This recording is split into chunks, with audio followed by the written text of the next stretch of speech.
ಎಲ್ಲ ಅಂದರೆ ನಾಯಕ ನಟರಾದಂತಹ ದಿಲೀಪ್ ಅವರಾಗಿರ್ಬೋದು, ಮತ್ತೊಬ್ಬರು ದೇವಯ್ಯರಾಗಿರ್ಬೋದು, ಮತ್ತು ನಾನು ಮತ್ತೆ ಒಟ್ಟಿಗೆ ನಮ್ಮ ಪ್ರಭೀಕ್ ಸರ್ ಅವರು ಒಟ್ಟಿಗೆ ಸೇರಿ ನಿರ್ಮಾಣ ಮಾಡಿರೋದು.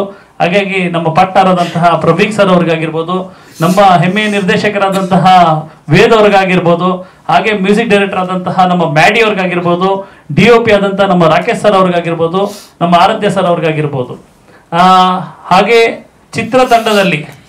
ಚಿತ್ರತಂಡಕ್ಕೆ ಪರೋಕ್ಷವಾಗಿ ಪ್ರತ್ಯಕ್ಷವಾಗಿ ಸಹಕಾರ ಮಾಡಿದಂತಹ ಮತ್ತು ಸಪೋರ್ಟ್ ಮಾಡಿದಂತಹ ಎಲ್ಲರಿಗೂ ಮನಪೂರ್ವಕ ಅಭಿನಂದನೆ. ಏನು ಚಿತ್ರತಂಡಕ್ಕೆ ಒಬ್ಬ ಟೀ ತಂದ್ಕೊಡೋ ಬಾಯಿಂದ ಹಿಡಿದು ಟೆಕ್ನಿಷಿಯನ್ ಯಾರೇ ಆಗಿರ್ಬೋದು, ಕಾರ್ಮಿಕರಾಗಿ ಕೆಲಸ ಮಾಡಿದಂಥವ್ರು ಮತ್ತೆ ಆರ್ಟಿಸ್ಟ್ಗಳಾಗಿರ್ಬೋದು, ಮತ್ತು ಚಿತ್ರತಂಡಕ್ಕೆ ಅನೇಕರು ನಮ್ಮ ಸ್ನೇಹಿತರುಗಳನ್ನು ಸಪೋರ್ಟ್ ಮಾಡಿದ್ದಾರೆ. ಯಾಕಂದರೆ ಚಿತ್ರದ ಕೆಲವೊಂದು ಆಕ್ಟಿಂಗ್ಗಳಾಗಿರ್ಬೋದು, ಇನ್ನೊಂದು ಮತ್ತೊಂದು ಮತ್ತು ಕಲಾವಿದರಾಗಿರ್ಬೋದು, ಎಲ್ಲರೂ ಕೂಡ ಒಟ್ಟಾರೆಯಾಗಿ ಹೇಳ್ಬೇಕಂತಂದ್ರೆ ಚಿತ್ರತಂಡಕ್ಕೆ ಮತ್ತು ಚಿತ್ರತಂಡದಲ್ಲಿ ಕೆಲಸ ಮಾಡಿದಂತಹ ಎಲ್ಲರಿಗೂ, ಹಾಗೆ ನಮ್ಮ ಹೆಮ್ಮೆಯ PR ಸುಧೀಂದ್ರ ವೆಂಕಟೇಶ್ ಸರ್ ಅವ್ರಿಗೆ ಮನಪೂರ್ವಕವಾಗಿ ಅಭಿನಂದನೆ ಸಲ್ಲಿಸಬೇಕು. ಯಾಕಂತಂದ್ರೆ ಸುಧೀಂದ್ರ ವೆಂಕಟೇಶ್ ಸರ್ ಅವರು ಯಾವಾಗಲೂ ನಮ್ದು ಅದು ಪ್ರೆಸ್ ಮೀಟ್, ಅದು ಮುಹೂರ್ತದಿಂದ ಹಿಡಿದು ಈ ಚಿತ್ರದ ಮುಹೂರ್ತದಿಂದ ಹಿಡಿದು ನಮ್ಮ ಇಲ್ಲಿ ತನಕ ಚಿತ್ರ ಸಂಪೂರ್ಣವಾಗಿ ಕಂಪ್ಲೀಟ್ ಆಗಿ ಈಗ ರಿಲೀಸ್ಗೆ ನೆಕ್ಸ್ಟ್ ಮಂತ್ ರಿಲೀಸ್ಗೆ ಪ್ಲಾನ್ ಮಾಡಿದ್ದೀವಿ. ಬಹಳ ಅದ್ಭುತವಾಗಿ ಮೂಡಿ ಬಂದಿದೆ. ನಮ್ಮ ಡೈರೆಕ್ಟರ್ ವೇದ್ ಅವರು ಬಹಳ ಅದ್ಭುತವಾಗಿ ಅವರ ಒಂದು ನಿರ್ದೇಶನವನ್ನು ಮಾಡಿದ್ದಾರೆ. ಹಾಗೆ ನನ್ನ ಪಾರ್ಟ್ನರ್ ಆದಂತಹ ಮಗುವೀರ್ ಸರ್ ಅವರು ಬಹಳ ಅದ್ಭುತವಾಗಿ ಒಂದು ಕೋಆರ್ಡಿನೇಷನ್ ಅಲ್ಲಿ ನಾವು ಚಿತ್ರ ಮಾಡಿದ್ದೇ ಗೊತ್ತಾಗ್ಲಿಲ್ಲ. ಹಾಗಾಗಿ ಆ ಥರ ಒಂದು ರೆಡಿ ಮಾಡಿ ಈ ಚಿತ್ರ ಇವಾಗ ರಿಲೀಸ್ ಬಂದಿದೆ ಅಂದ್ರೆ ಬಹಳ ಖುಷಿ ಆಗ್ತಾ ಇದೆ. ಹಾಗೆ ಈ ಚಿತ್ರದಲ್ಲಿ ನಾಯಕ ನಟರಾಗಿ ಅಭಿನಯ ಮಾಡಿದಂತಹ ದಿಲೀಪ್ ಸರ್ ಅವ್ರಿಗೆ ಮತ್ತು ದೇವಯ್ಯ ಸರ್ ಅವ್ರಿಗೆ, ಹಾಗೆ ಹೀರೋಯಿನ್ ಆಗಿ ಮಾಡಿದಂತಹ ಸ್ವಪ್ನ ಶೆಟ್ಟಿಗರ್ ಅವ್ರಿಗೆ, ಹಾಗೆ DOP ಆದಂತಹ ನಮ್ಮ ರಾಕೇಶ್ ಸರ್ ಅವರು, ಮ್ಯೂಸಿಕ್ ಡೈರೆಕ್ಟ್ರು ಅಷ್ಟೇ ಬಹಳ ಅದ್ಭುತವಾಗಿ ಮ್ಯೂಸಿಕ್ ಮಾಡಿದ್ದಾರೆ. ಹಾಗೆ ನಮ್ಮ DOP ಸರ್ ಅವರು ಅಷ್ಟೇ ಕ್ಯಾಮ್ರಾ, ನಿಜವಾಗ್ಲೂ ಆ ಫ್ರೇಮ್ಗಳು ನೋಡಿದ್ರೆ ಯಾವುದೋ ನಮ್ಮ ಚಿತ್ರ ನಾವೇ ಹೊಗಳ್ಕೋಬಾರ್ದು, ಆದರೂ ಹೇಳಬೇಕು, ಒಂದು ಹಿಂದಿ, ತೆಲುಗು, ತಮಿಳು ಅಂದರೆ ಹಾಲಿವುಡ್ ಬಾಲಿವುಡ್ಗೆ ಏನು ಕಡಿಮೆ ಇಲ್ಲ ಅನ್ನೋ ನಿಟ್ಟಿನಲ್ಲಿ ಅವ್ರು ಕ್ಯಾಮ್ರಾ ವರ್ಕ್ ಮಾಡಿದ್ದಾರೆ. ಹಾಗೆ ಮ್ಯೂಸಿಕ್ಕು ಅಷ್ಟೇ ಬಹಳ ಅದ್ಭುತವಾಗಿ ನಮ್ಮ ಮ್ಯಾಡಿ ಸರ್ ಅವರು ಒಂದು ಹಾಲಿವುಡ್ ಬಾಲಿವುಡ್ ರೇಂಜ್ಗೆ ಮ್ಯೂಸಿಕ್ ಅನ್ನು ಮಾಡಿದ್ದಾರೆ. ಸಾಂಗ್ಗಳು ಈಗಾಗಲೇ ಮಾಸ್ ಅಡ್ಡ ಮ್ಯೂಸಿಕ್ ಅಲ್ಲಿ ರಿಲೀಸ್ ಆಗಿದೆ, ಅದ್ಭುತವಾದಂತಹ ರೆಸ್ಪಾನ್ಸ್ ಕೂಡ ಸಿಕ್ಕಿದೆ. ಹಾಗೆ ಇದರಲ್ಲಿ ಅನೇಕ ಕಲಾವಿದರು, ನಮ್ಮ ಆರಾಧ್ಯ ಸರ್, ಡಾಕ್ಟರ್ ಸರ್ ಇಂದ ಹಿಡಿದು ಎಲ್ಲರೂ ಬಹಳಷ್ಟು ಜನ ಅಭಿನಯ ಕೂಡ ಬಹಳ ಅದ್ಭುತವಾಗಿ ಮಾಡಿದ್ದಾರೆ. ಒಟ್ಟಾರೆಯಾಗಿ ಹೇಳ್ಬೇಕಂತಂದ್ರೆ ರಾವೇನ್ ಚಿತ್ರ ಬಹಳ ಅದ್ಭುತವಾಗಿ ಬಂದಿದೆ. ಒಂದು ಸಸ್ಪೆನ್ಸ್ ಥ್ರಿಲ್ಲರ್ ಇರುವಂತಹ ಚಿತ್ರ. ಈ ಚಿತ್ರ ಈಗಾಗಲೇ ನಾವು ಬಿಡುಗಡೆಗೂ ಕೂಡ ಸಹ ಪ್ಲಾನ್ ಮಾಡಿದ್ದೀವಿ. ಈ ಒಂದು ಟ್ರೈಲರ್ ಲಾಂಚ್ ಮುಖಾಂತರವಾಗಿ ನಾವು ಈಗ ಪಬ್ಲಿಸಿಟಿಯನ್ನ ಮತ್ತು ಪ್ರಚಾರವನ್ನ ಪ್ರಾರಂಭ ಮಾಡಿದ್ದೀವಿ. ನೆಕ್ಸ್ಟ್ ಮಂತ್ಗೆ ರಿಲೀಸ್ ಮಾಡಿ ಈ ಚಿತ್ರವನ್ನ ಬಹಳ ಅದ್ದೂರಿಯಾಗಿ ರಿಲೀಸ್ ಮಾಡಬೇಕು ಅಂತಾನು ಪ್ಲಾನ್ ಮಾಡಿದ್ದೀವಿ. ಇದಕ್ಕೆಲ್ಲ ತಯಾರಿಗಳು ಕೂಡ ನಡೀತಾ ಇದೆ. ಇವೆಲ್ಲ ಆಗೋದಕ್ಕೆ ಮುಖ್ಯ ಕಾರಣ ಪತ್ರಿಕಾ ಮತ್ತು TV ಮಾಧ್ಯಮ ಅಂತ ಹೇಳಕ್ ಇಚ್ಛೆ ಪಡ್ತೀನಿ. ಯಾಕಂದ್ರೆ ನೀವು ಕೊಟ್ಟಂತಹ ಸಹಕಾರ ನಮ್ಗೆ ಅತ್ಯದ್ಭುತವಾಗಿದೆ. ಹಾಗಾಗಿ ನಿಮ್ಮ ಸಹಕಾರ ಇನ್ನೂ ಕೂಡ ನಮಗೆ ಇನ್ನು ಮುಂದೆನೂ ಕೂಡ ಇರಬೇಕು. ಏನು ವಿಶ್ವ ಪ್ರೊಡಕ್ಷನ್ಸ್ ಮತ್ತು ಆತ್ಮ ಸಿನಿಮಾಸ್ ಜಂಟಿಯಾಗಿ ಈ ಚಿತ್ರವನ್ನು ನಿರ್ಮಾಣ ಮಾಡಿ ನಾವು ಇವತ್ತು ನಿಮ್ಮೆದುರಿಗೆ ತರ್ತಾ ಇದ್ದೀವಿ. ಹಾಗಾಗಿ ನಿಮ್ಮೆಲ್ಲರ ಬೆಂಬಲ, ಪ್ರೋತ್ಸಾಹ, ಸಹಕಾರ ಇಲ್ಲದೆ ಏನೂ ಕೂಡ ಆಗಲ್ಲ. ಹಾಗಾಗಿ ಈ ಒಂದು ಚಿತ್ರಕ್ಕೆ ಮತ್ತು ಹೊಸ ತಂಡ ಅಂತಾನೆ ಹೇಳ್ಬೋದು. ಯಾಕಂತಂದ್ರೆ ಎಲ್ಲರೂ ಕೂಡ ಟೆಕ್ನಿಷಿಯನ್ ಇಂದ ಹಿಡಿದು, ಆರ್ಟಿಸ್ಟ್ ಇಂದ ಹಿಡಿದು, ಮತ್ತೆ ಒಂದು ಪ್ರೊಡಕ್ಷನ್ ಇಂದ ಹಿಡಿದು ಎಲ್ಲರೂ ಹೊಸಬ್ರೆ ನಾವು. ಹಾಗಾಗಿ ಈಗ ಅಂಬೆಗಾಲನ್ನ ಇಡ್ತಾ ಇದ್ದೀವಿ ಚಿತ್ರೋದ್ಯಮಕ್ಕೆ. ಈ ಒಂದು ನಿರಂತರವಾಗಿ ಚಿತ್ರೋದ್ಯಮದಲ್ಲಿ ಒಂದು ಪ್ರೊಫೆಷನಲ್ ಆಗಿ ಬಂದಿದ್ದೀವಿ. ಅಂದರೆ ಚಿತ್ರೋದ್ಯಮದಲ್ಲಿ ಏನಾದರೂ ಒಂದು ಅದು ವಿಶ್ವ ಪ್ರೊಡಕ್ಷನ್ಸ್ ಆಗಿರ್ಬೋದು, ಆತ್ಮ ಸಿನಿಮಾಸ್ ಆಗಿರ್ಬೋದು, ನಿರಂತರವಾಗಿ ಚಿತ್ರಗಳನ್ನು ಮಾಡಿ ಮುಂದಕ್ಕೂ ಕೂಡ ಕನ್ನಡ ಪ್ರೇಕ್ಷಕರಿಗೆ ಒಳ್ಳೆ ಸದಭಿರುಚಿಯ ಚಿತ್ರವನ್ನು ನೀಡಿ ಕನ್ನಡ ಚಿತ್ರೋದ್ಯಮಕ್ಕೆ ನಮ್ಮದೇ ಆದಂಥ ಸೇವೆ ಕೂಡ ಮಾಡಬೇಕು ಅನ್ನೋ ನಿಟ್ಟಿನಲ್ಲಿ ಮುಂದಾಗಿದ್ದೀವಿ. ಈ ಮಾತುಗಳನ್ನ ಹೇಳ್ತಾ ನಿಮ್ಮೆಲ್ಲರ ಸಹಕಾರ ಇರಲಿ, ಬೆಂಬಲ ಇರಲಿ ಅಂತ ಹೇಳಕ್ಕೆ ಇಚ್ಛೆ ಪಡ್ತೀನಿ. ಹಾಗೆ ಈಗ ನಮ್ಮ ಇನ್ನೊಬ್ಬರು ಪಾರ್ಟ್ನರ್ ಆದಂತಹ, ಈಗ ನಟರಾದಂತಹ, ಇದು ಡೈರೆಕ್ಟರ್ ಆದಂತಹ, ನಮ್ಮಲ್ಲಿ ವಿಶೇಷ ಏನಂದ್ರೆ ಮಾತು ಕಡಿಮೆ, ಕೆಲಸ ಜಾಸ್ತಿ. ಹಾಗಾಗಿ ಇವ್ರು ಕೊಡಿ ಅಂತ ಇದ್ದಾರೆ. ಒಂದು ಆಶೀರ್ವಾದ ಕೊಟ್ಟರೆ ನಮ್ಮ ಜೀವನ ಎಲ್ಲೋ ಹೋಗ್ಬಿಡುತ್ತಂತೆ. ಸುಮಾರಷ್ಟು ಜನ ಹೇಳ್ತಾರೆ ಕಾಗೆ ಅಪಶಕುನ ಅಂತ. ನಾನೊಂದು ಕೇಳ್ಪಟ್ಟಿದ್ದೆ ಒಂದು ನ್ಯೂಸು. ಒಂದು ದಿವಸ ನಮ್ಮ ಸಿದ್ದರಾಮಯ್ಯ ಸರ್ ಅವ್ರ ಗಾಡಿ ಮೇಲೆ ಕಾಗೆ ಕೂತಿದೆ ಅಂತೆ, ಅಪಶಕುನ ಅಂತೆ ಅಂದರು. ಆದರೆ ಇವತ್ತು ನಮ್ಮ ಹೆಮ್ಮೆಯ ನಮ್ಮ ರಾಜ್ಯದ ಮುಖ್ಯಮಂತ್ರಿಗಳಾಗಿದ್ದಾರೆ ಅವರು ಇವತ್ತು. ಸೊ ಸರ್ ಅಲ್ಲ, ಕಾರ್ ಚೇಂಜ್ ಮಾಡಿದ್ರು ಅದು ನಮ್ಮ ಅನಿಸಿಕೆಗಳು. ಸೊ ನಮ್ಗೆ ಮನಸ್ಸಿಗೆ ಇದಿದೆ ಅಂದ್ರೆ ಸೊ ನಮ್ಮ ಟೈಮ್ ಕೂಡ ಎಲ್ಲರದು ಚೇಂಜ್ ಆಗ್ಬೋದು ಅಂತ ಇದೆ ಸರ್. ಕರೆಕ್ಟ್ ಅಲ್ಲ, ಅದು ಅವರವರ ಅನಿಸಿಕೆ. ಬಟ್ ನನ್ನ ಅನಿಸಿಕೆ ಏನಂದ್ರೆ ಅಲ್ಲಿಂದ ಅವ್ರು ಈಗ ರಾಜ್ಯದ ಮುಖ್ಯಮಂತ್ರಿಗಳಾಗಿದ್ದಾರೆ ಅಂದ್ರೆ ನಮ್ಮ ಪ್ರಭೀಕ್ ಸರ್ ಮತ್ತೆ ಇವರ ಪ್ರಯತ್ನ ಈ ಕಾಗೆ ಮುಖಾಂತರ ಒಂದು ಅದ್ಭುತ ಕ್ರಿಯೇಟ್ ಆಗ್ಲಿ, ಅವ್ರಿಗೆ ಒಂದು ಒಳ್ಳೆ ರೀತಿಯಲ್ಲಿ ಸ್ಥಾನಮಾನ ಸಿಗ್ಲಿ, ಅವ್ರದ್ದು ಚೆನ್ನಾಗಾದ್ರೆ ನಮಗೂ ಚೆನ್ನಾಗಾಗ್ಲಿ ಒಂದು ಚಿಕ್ಕ ಅನಿಸಿಕೆ. ಹಾಗೆ ಸಿನಿಮಾ ಮುಹೂರ್ತದ ದಿವಸ ನಾವೆಲ್ಲ ಮಾತಾಡಿದ್ವಿ, ನಮ್ಮ ಸಿನಿಮಾ ಹಿಂಗ್ ಮಾಡ್ತಾ ಇದೀವಿ, ಹಂಗಿದೆ, ನನ್ನ ಕ್ಯಾರೆಕ್ಟರ್ ಇದು, ಅದು ಅವ್ರ ಕ್ಯಾರೆಕ್ಟರ್ ಅದು ಅಂತೆಲ್ಲ ಹೇಳಿದ್ವಿ. ಆದ್ರೆ ಇವತ್ತು ಜಾಸ್ತಿ ನಾನು ಮಾತಾಡಬಾರ್ದು ಅಂತಿದ್ದೀನಿ. ಏನಕ್ಕಂದ್ರೆ ಟ್ರೇಲರ್ ಮಾತಾಡಬೇಕು. ಟ್ರೇಲರ್ ನೋಡಿದ್ಮೇಲೆ ನೀವುಗಳು ನಮ್ಗೆ ಪ್ರಶ್ನೆ ಕೇಳಿದ್ರೆ ಅದಕ್ಕೆ ನಾವು ಉತ್ತರ ಕೊಡೋದಕ್ಕೆ ಸಿದ್ಧರಾಗಿರ್ಬೇಕು. ನಮ್ಮ ನಿರ್ದೇಶಕರು ಫುಲ್ ಎಕ್ಸಾಮ್ ಪೇಪರ್ಗೆ ರೆಡಿಯಾಗಿ ಬಂದಿದ್ದಾರೆ. ಅವರಿಗೆ ಮುಹೂರ್ತ ಟೈಮಲ್ಲಿ ಅವ್ರು ಜಾಸ್ತಿ ಮಾತಾಡಿರ್ಲಿಲ್ಲ, ನಾನು ಮಾಡಿ ತೋರಿಸ್ತೀನಿ ಅಂದಿದ್ರು, ಈಗ ಮಾಡಿ ತೋರಿಸಿದ್ದಾರೆ, ಇವತ್ತು ಮಾತಾಡ್ಬೇಕು ಅವ್ರೀಗ. ಸೊ ಹಾಗಾಗಿ ನಾನು ಜಾಸ್ತಿ ಮಾತಾಡಲ್ಲ. ಸೊ ನನ್ನ ಸಹ ಕಲಾವಿದರಾದಂಥ ದೇವ್ ಸರ್ ಆಗಿರ್ಬೋದು, ತುಂಬಾ ಸರ್ ನನ್ನ ಪಾತ್ರ ಇದು ನಾನು ನೋಡಿರೋ ಪ್ರಕಾರ ನಮ್ಮ ಸಿನಿಮಾದಲ್ಲಿ ಅವ್ರು ಹೀರೋ ಕ್ಯಾರೆಕ್ಟರ್ ಅಂತ ಹೇಳಿದ್ರು. ಬಟ್ ನಮ್ಮ ಸಿನಿಮಾದಲ್ಲಿ ಹೀರೋ ಕಾಗೆ, ನಾನು ಕಾಗೆ ಅಕ್ಕಪಕ್ಕದಲ್ಲಿ ಸಹಪಾತ್ರ ಅನ್ನೋದು ನಾನು ಅನುಭವಿಸಿರೋದು ನನ್ನ ಪ್ರಕಾರ ಅದು. ಸೊ ಹಾಗಾಗಿ ಅದ್ರ ಜೊತೆಗೆ ಆ ಪಾತ್ರ ಏನಾಗಿದೆ ಅಂದ್ರೆ ಪಾರ್ಟ್ 2ದಲ್ಲಿ ರಿವೀಲ್ ಆಗುತ್ತೆ ಅನ್ಸುತ್ತೆ. ಸೊ ಪಾರ್ಟ್ 1ನಲ್ಲಿ ಈಗ ಇನ್ನ ತನಕ ಸೊ ನನ್ನ ಪಾತ್ರನ ಪೂರ್ತಿ ಅದರಲ್ಲಿ ಕ್ಲಾರಿಟಿ ಕೊಟ್ಟಿರಲ್ಲ. ಸೊ ನೆಕ್ಸ್ಟ್ ಪಾರ್ಟ್ 2 ಮಾಡೋ ಇಚ್ಛೆ ಇದೆ ಇವರಿಗೆ. ಸೊ ಪಾರ್ಟ್ 2ದಲ್ಲಿ ಎಲ್ಲ ಕುಲಂಕುಷವಾಗಿ ಎಲ್ಲ ಕ್ಲಿಯರ್ ಮಾಡ್ತೀವಿ. ಸೊ ಹಾಗೆ ನನ್ನ ಜೊತೆಗೆ ಸಹ ಕಲಾವಿದರು ಎಲ್ಲ ಒಳ್ಳೆ ರೀತಿಯಲ್ಲಿ ಸಹಕಾರ ಕೊಟ್ಟರು. ಆಮೇಲೆ ನಮ್ಮ DOP ಸರ್ ಆಗಿರ್ಬೋದು, ತುಂಬ ಚೆಂದಾಗಿ ಕಾಣೋ ಥರ ಮಾಡಿದ್ದಾರೆ. ಮ್ಯಾಡಿ ಅವರು ಅಂತೂ ಎಲ್ಲ ಮ್ಯಾಡ್ ಮಾಡಿಬಿಟ್ಟಿದ್ದಾರೆ. ರೀ ರೆಕಾರ್ಡಿಂಗ್ ಅಂತೂ ಮ್ಯಾಡ್ ಆಗಿಬಿಡುತ್ತೆ ಸಿನಿಮಾ ನೋಡಿದ ತಕ್ಷಣ.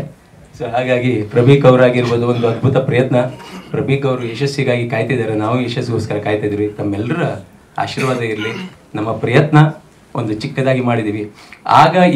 ಈಗ ಕಾಗೆ ಈಗ ಇತ್ತು ಅಂದರೆ ಒಂದು ನೊಣ ಫುಲ್ ಸಿನಿಮಾದಲ್ಲಿತ್ತು, ಈಗ ನಮ್ಮ ಸಿನಿಮಾದಲ್ಲಿ ಕಾಗೆ ಇದೆ.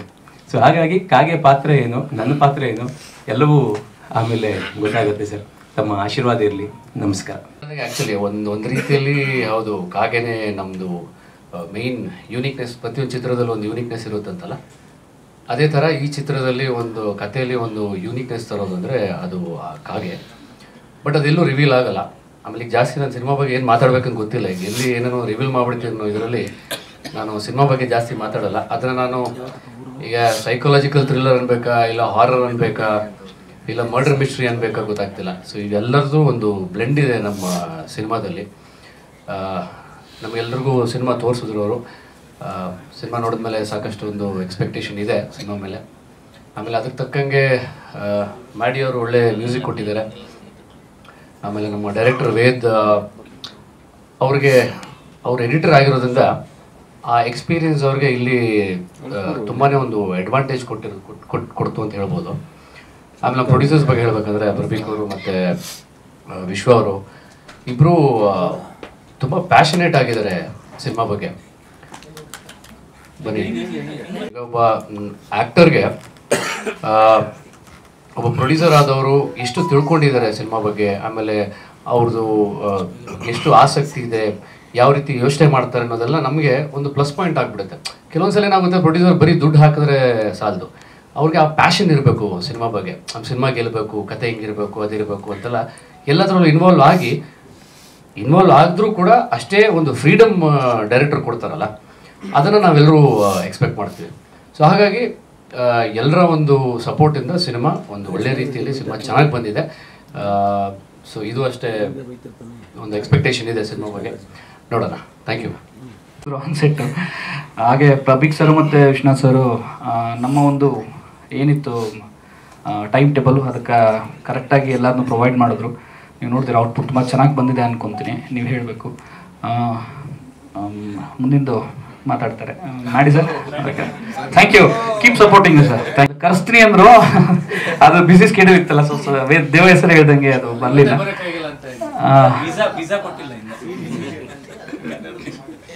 ಸರ್ ಎಲ್ಲ ಪ್ಲೇಟ್ ಶಾರ್ಟೇ ತೆಗ್ದಿದ್ದು ನಾವು. ಸಿಡಿ ಪ್ರತಿಯೊಂದು ಇಟ್ ವಾಸ್ ಎ ಪ್ಲೇಟ್ ಶಾರ್ಟೇನೆ. ಯಾವುದನ್ನ ಲೈವಲ್ಲಿ ಮಾಡಿಲ್ಲ. ಇಟ್ಸ್ ಇಂಪಾಸಿಬಲ್, ಒಂದು ಕಾಗೆ ಇಟ್ಕೊಂಡು ಶೂಟ್ ಮಾಡೋದು ಇಂಪಾಸಿಬಲ್. ಸೊ ಹಾಗಾಗಿ ಎವ್ರಿಥಿಂಗ್ ವಾಸ್ ಸಿ ಜಿ. ತುಂಬ ಸಿ ಜಿ ವರ್ಕ್ ಇದೆ ಸರ್ ಆ್ಯಕ್ಚುಲಿ ಹೇಳ್ಬೇಕಂತ. ಇದರಲ್ಲಿ ಟೆಕ್ನಿಕಲ್ ಆಗಿ ವೆರಿ ಸ್ಟ್ರಾಂಗ್ ಆಗಿದೆ cinema. Thank you. Like okay, ಅವ್ರ ಜೊತೆ ವೇದ್ ಬ್ರೋ ಜೊತೆ ವರ್ಕ್ ಮಾಡಿದ್ದು ತುಂಬ ಒಂಥರ ಖುಷಿ ಇದೆ. ಯಾಕಂದರೆ ಲೈಕ್ ಎಲ್ಲ ಟೋಟಲಿ ಅವರು ಒಂದು ಸ್ವಲ್ಪ ವೆಲ್ ನೋನ್ ಆಗಿರೋ ಮ್ಯೂಸಿಕ್ ಇದರಲ್ಲಿ. ಬ್ರೋ ಇದು ಮಾಡೋಣ ಅಂತ. ಆ್ಯಂಡ್ ಈಗ ಪ್ರೊಡ್ಯೂಸರ್ಸ್ ಸಮೇತ ಲೈಕ್ ಸರ್ ಇನ್ನೊಂದು ಸ್ವಲ್ಪ ಏನಾರು ಬೆಟರಾಗಿ ಮಾಡೋಣ, ಇನ್ನೊಂದು ಒಳ್ಳೆ ಐಡಿಯಾ ಇದೆ ಅಂದಾಗ ಓಕೆ ಸರ್ ನಿಮ್ಗೆ ಏನು ಅನ್ಸುತ್ತೆ ಅದನ್ನೆಲ್ಲ ಮಾಡಿ. ಲೈಕ್ ಒಂದು ಒಳ್ಳೆ ಫ್ರೀಡಮ್ ಇತ್ತು ನನಗೆ ಈ ಸಿನಿಮಾದಲ್ಲಿ ಮಾಡಬೇಕಾದ್ರೆ. ಅದೊಂದು ತುಂಬ ಖುಷಿ ಇದೆ. ಆ್ಯಂಡ್ ಎಲ್ಲ ಸಕಲ ಬಂದಿದೆ ಆ್ಯಕ್ಚುಲಿ. ಫ್ಯೂ ಡೇಸ್ ಬ್ಯಾಕ್ 5.1 ಎಲ್ಲ ಕಂಪ್ಲೀಟ್ ಆಗಿದೆ. ಎಲ್ಲ ಟೋಟಲಿ ಎಲ್ಲ ಸಕಲ ಬಂದಿದೆ. ನೋಡಬೇಕು ಇನ್ನು ಮಿಕ್ಕಿದ್ದು ಜನರಿಗೆ ಬಿಟ್ಟಿದ್ದು ಏನು ಮಾಡ್ತಾರೆ. ಏನು ಹೇಳಬೇಕು, ಟ್ರೈಲರ್ ನೋಡಿರ್ತೀರಾ? ಇನ್ನು ನಾನು ನೋಡಿಲ್ಲ ಆ್ಯಕ್ಚುಲಿ. ಐ ಹೋಪ್ ನಿಮ್ಗೆ ಇಷ್ಟ ಆಗಿರುತ್ತೆ ಅಂತ ಅನ್ಕೋತೀವಿ. ಒಂಥರ ಹೊಸ ಥರ ಇದು ಪ್ರಯತ್ನ ಅಂತಲೇ ಹೇಳ್ಬೋದು. ಸೊ ಸಾಕಷ್ಟು ನಮಗಿಂತ ಎಕ್ಸ್ಪೀರಿಯನ್ಸ್ ಇರುವಂಥ ಕಲಾವಿದರಿದ್ದಾರೆ. ಸೊ ಅವ್ರ ಜೊತೆ ಒಂದು ಸ್ಕ್ರೀನ್ ಶೇರ್ ಮಾಡಲಿಕ್ಕೂ ನನಗೂ ಖುಷಿ ಆಯಿತು. ಸೊ ನಮ್ಮ ಪ್ರಬೀಕ್ ಸರ್ ಆಗಿರ್ಬೋದು, Ved sir, Vishwanath sir, and ನನಗೊಂದು ಈ ಆಪರ್ಚುನಿಟಿ ಕೊಟ್ಟಿದ್ದಕ್ಕೆ ನಾನು ಧನ್ಯವಾದ ಹೇಳ್ತೀನಿ. ನಾನು ಇದರಲ್ಲಿ ಬರಹಗಾರ್ತಿಯಾಗಿ ರೋಲ್ನ ಪ್ಲೇ ಮಾಡ್ತಾ ಇದ್ದೀನಿ. ಅದೇ ಸದ್ಯದ್ರಲ್ಲೇ ಬರ್ತೀವಿ ಥಿಯೇಟ್ರಿಗೆ. ಸೊ ಇವಾಗ ನೀವು ಎಷ್ಟು ಸಪೋರ್ಟ್ ಮಾಡ್ತೀರಾ ಹಾಗೆ ಕೂಡ ನಿಮ್ಮ ಸಪೋರ್ಟ್ ನಮ್ಮ ಸಿನಿಮಾ ತಂಡದ ಮೇಲೆ ಕೊನೆವರೆಗೂ ಇರಬೇಕು ಅಂತ ಕೇಳ್ಕೊತೀನಿ. ಧನ್ಯವಾದ. ಒನ್ಸಿಗೆ ಸಾರಿ.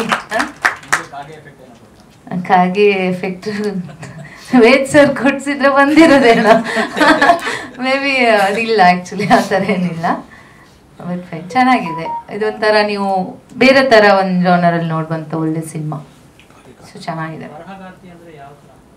ಅಂದರೆ ನೋವೆಲಿಸ್ಟ್, ನನಗೆ ಹೊಸ ಹೊಸ ವಿಷಯಗಳನ್ನು ಸರ್ಚ್ ಮಾಡೋದು, ಬರೆಯೋದು, ರಿಸರ್ಚ್ ಮಾಡೋದು ತುಂಬ. ಹೋಗಿ ಇದು ಮಾಡಿ ನಾನು ಒಂದು ನಾವೆಲ್ ಬರೆಯುವಂಥದ್ದು, ಆ ಥರ ಒಂದು ಪಾತ್ರ ಪ್ಲೇ ಆಗುತ್ತೆ. ಸೊ ಅಷ್ಟೇ. ಇವ್ರ ತಲೆ ಅಂತ ನಾನು ತಿಂದಿಲ್ಲ. ಚೆನ್ನಾಗಿದೆ, ಪಾತ್ರ ಚೆನ್ನಾಗಿದೆ. ಸೊ ನನಗೆ ಆಪರ್ಚುನಿಟಿ ಕೊಟ್ಟಿದ್ದ ಎಲ್ಲ ನಮ್ಮ ತಂಡಕ್ಕೆ ನಾನು ಧನ್ಯವಾದ ಹೇಳಕ್ಕೆ ಇಷ್ಟಪಡ್ತೀನಿ. Thank you so much. Character ಹೆಸರಾ? ಇಲ್ಲ ರಿವೀಲ್ ಮಾಡಬಾರ್ದು ಅಂತ. ಸರಿ, ಓಕೆ ಸರ್, ನೀವೆಲ್ಲ ಮಾತಾಡಿದ್ದೀರಾ. ಓಕೆ, ಸೊ ನೀವೆಲ್ಲ ಟ್ರೈಲರ್ ನೋಡಿದ್ದೀರಾ. ಸೊ ಅದು ಬೇರೆ ಲೆವೆಲ್ಗೆ ಬಂದಿದೆ ಅಂತ ನಾನು ಅನ್ಕೊತೀನಿ. ಆ್ಯಂಡ್ ನೀವೆಲ್ಲ ಕೂಡ ನೋಡಿದ್ದೀರಾ. I guess it will be a big and grand success. And regarding the music, it had come to the next level.